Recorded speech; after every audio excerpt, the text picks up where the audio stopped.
Hi പ്യാരെ വെച്ചോ സാറാണ്. എല്ലാ മക്കളും അടിപൊളിയല്ലേ? യെസ്, നമ്മുടെ വെക്കേഷനൊക്കെ കഴിഞ്ഞ് സ്കൂളൊക്കെ തുറന്ന് നിങ്ങൾ അടിപൊളിയായിട്ട് സ്കൂളിലേക്കൊക്കെ പോയി നല്ല അടിപൊളിയായിട്ട് പഠിച്ചു തുടങ്ങി അല്ലേ?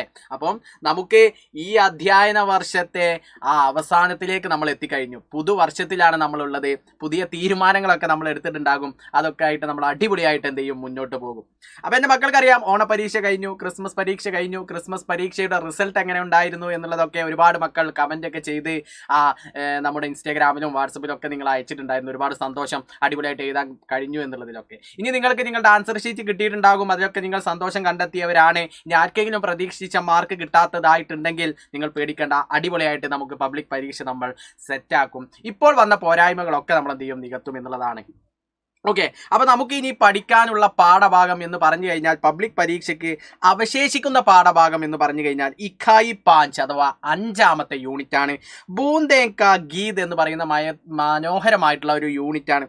അത് 2 പാഠഭാഗമുണ്ട്. ഏക് ദോ തീൻ എന്ന് പറയുന്ന ഒരു കഹാനി അല്ലേ, അതേപോലെ പാനി എന്ന് പറയുന്ന ഒരു കവിത. ഈ 2 പാഠഭാഗം മാത്രമേ അവശേഷിക്കുള്ളൂ. ഹാവ് സാറേ, എളുപ്പമായല്ലോ, ഈ 2 പാഠം മാത്രം പഠിച്ചാൽ ഈ പബ്ലിക് പരീക്ഷ നമുക്ക് എഴുതാൻ കഴിയുമെന്ന് നിങ്ങൾ വിശ്വസിക്കുന്നുണ്ടോ? എന്നാൽ അങ്ങനെയല്ല മക്കളെ. നിങ്ങൾക്ക് ഈ ഒരു പബ്ലിക് പരീക്ഷയ്ക്ക് വരുന്നത്, ഓണ പരീക്ഷയ്ക്ക് നമ്മൾ പഠിച്ച 1-2 യൂണിറ്റ് ഉണ്ടാകും, പ്ലസ് ക്രിസ്മസ് പരീക്ഷയ്ക്ക് നമ്മൾ പഠിച്ച 3-4 യൂണിറ്റ് ഉണ്ടാകും, പ്ലസ് ഈ ഒരു 2 ചാപ്റ്ററും പാടുണ്ടാകും. ടോട്ടൽ 5 യൂണിറ്റിൽ നിന്നും എല്ലാ പാഠഭാഗത്തിൽ നിന്നും നിങ്ങളെ ചോദ്യങ്ങൾ ഉൾപ്പെടുത്തിക്കൊണ്ടാണ് ഈ അധ്യയന വർഷത്തെ പബ്ലിക് പരീക്ഷ നടക്കുക.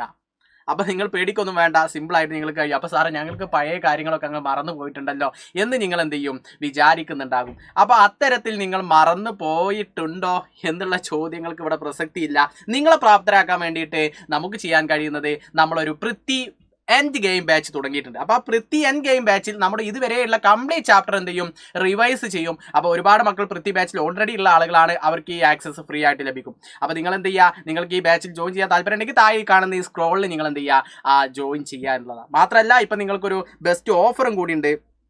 നിങ്ങൾക്കൊരു സ്മാർട്ട് വാച്ച് നേടാനുള്ള ഒരു അവസരം കൂടി ഇപ്പോഴത്തെ നമ്മുടെ ഈ ഒരു എൻഡ് ഗെയിം ബാച്ച് പർച്ചേസ് ചെയ്യുകയാണെങ്കിൽ നിങ്ങൾക്ക് ലഭിക്കാവുന്നതും കൂടിയാണ്. അപ്പോൾ ഇനി നമുക്ക് നോക്കാം, നമ്മുടെ പാഠഭാഗവുമായി ബേസ് ചെയ്ത് നോക്കുമ്പോൾ 2 മാസം മാത്രമാണ് നമ്മുടെ മുന്നിൽ എന്തുള്ളത്, പബ്ലിക് പരീക്ഷയ്ക്കുള്ളത്, അതായത് എക്സാമിനുള്ളത്, പരീക്ഷയ്ക്കുള്ളത്. അപ്പോൾ ഈ 2 മാസത്തിനുള്ളിൽ അടിപൊളിയായിട്ട് നമ്മൾ പഠിക്കണം. പഴയ കാര്യങ്ങളൊക്കെ കൃത്യമായിട്ട് വിലയിരുത്തി നമ്മൾ പഠിക്കേണ്ടതായിട്ടുണ്ട്. അതായത് മുഴുവൻ പാഠഭാഗങ്ങളും പരീക്ഷയ്ക്ക് പഠിക്കണം. സാർ പറഞ്ഞു 1, 2, 3, 4, 5 യൂണിറ്റ് മുഴുവനായിട്ട് നമുക്ക് പഠിച്ചാൽ മാത്രമേ പരീക്ഷയിൽ നല്ല മാർക്ക് നേടാൻ കഴിയുള്ളൂ. മാത്രമല്ല, ടെക്സ്റ്റ് ബുക്കിലെ ചോദ്യങ്ങളെ കൃത്യമായി നമ്മൾ മനസ്സിലാക്കിയിരിക്കണം. കാരണം ടെക്സ്റ്റ് ബുക്ക് ബേസ് ചെയ്ത് 5ാം തരത്തിൽ ആദ്യമായി ഹിന്ദി പഠിക്കുന്ന നിങ്ങൾക്ക് ഒരുപാട് ചോദ്യങ്ങൾ നമ്മൾ ടെക്സ്റ്റ് ബേസ് ചെയ്ത് ഓണപരീക്ഷയ്ക്കും ക്രിസ്മസ് പരീക്ഷയ്ക്കും കഴിഞ്ഞ അധ്യയന വർഷമാണ് നിങ്ങളുടെ ടെക്സ്റ്റ് ബുക്ക് മാറിയത്. ആ ഒരു മാതൃകാ ചോദ്യങ്ങളിലൊക്കെ ടെക്സ്റ്റ് ബുക്ക് ബേസ് ചെയ്ത് ഒരുപാട് ചോദ്യങ്ങളുണ്ട്. അപ്പോൾ കൃത്യമായി നിങ്ങൾ എന്ത് ചെയ്യുക, ഈ കാര്യങ്ങളൊക്കെ വിലയിരുത്തി പഠിക്കുക തന്നെ ചെയ്താൽ മാത്രമേ നല്ല മാർക്ക് നമുക്ക് നേടാൻ കഴിയുള്ളൂ. ഒരിക്കൽ കൂടി സാർ പറയട്ടെ, ഒരു ഗിവ് നിങ്ങൾക്ക് വന്നിട്ടുണ്ട്. ഒരു സ്മാർട്ട് വാച്ച് നേടാനുള്ള അവസരം 5 ലക്കി വിന്നേഴ്സിനാണ് ഈ ഒരു സ്മാർട്ട് വാച്ച് നേടാനുള്ള അവസരം ഉള്ളത്. അപ്പോൾ നിങ്ങൾ 10 ജനുവരി 2026 മുമ്പായിട്ട് അഡ്മിഷൻ എടുക്കുകയാണെങ്കിൽ നിങ്ങളും ആ ഒരു സ്മാർട്ട് വാച്ച് വിൻ ചെയ്യുന്ന ആളുകളിൽ ഉൾപ്പെടാൻ സാധ്യതയുണ്ട്. അപ്പോൾ നിങ്ങൾ ഈ അവസരം മിസ്സാക്കാതിരിക്കുക.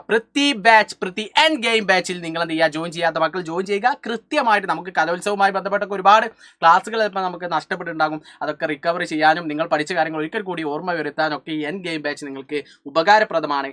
മാത്രമല്ല, ഇത് ഓൾറെഡി ജോയിൻ ചെയ്ത മക്കൾക്ക് എന്ത് കിട്ടും, നിങ്ങൾക്ക് അതിൽ ജോയിൻ ചെയ്യാൻ വേണ്ടിയിട്ട് സാധിക്കുകയും ചെയ്യും. അതിന് എൻ്റെ ആക്സസ് നിങ്ങൾക്ക് ഫ്രീ ആയിട്ട് ലഭിക്കും. അപ്പോൾ എല്ലാ മക്കളും അടിപൊളിയായിട്ട് പഠിച്ചു തുടങ്ങുക. ഒരു പുതുവർഷത്തിൽ അടിപൊളിയായിട്ട് നമ്മൾ ഒരു നല്ല തുടക്കം തന്നെ കുറിച്ചു കഴിഞ്ഞു. എല്ലാ മക്കളും അടിപൊളിയായിട്ട് പഠിക്കുക. നിങ്ങളുടെ സ്വന്തം മനസ്സാറാണ്. അഗ്ലാ വീഡിയോ മേ സർ ഫിർ മിലേഗാ. സബ്കാ ബഹുത് ബഹുത് ശുക്രിയ. ബൈ.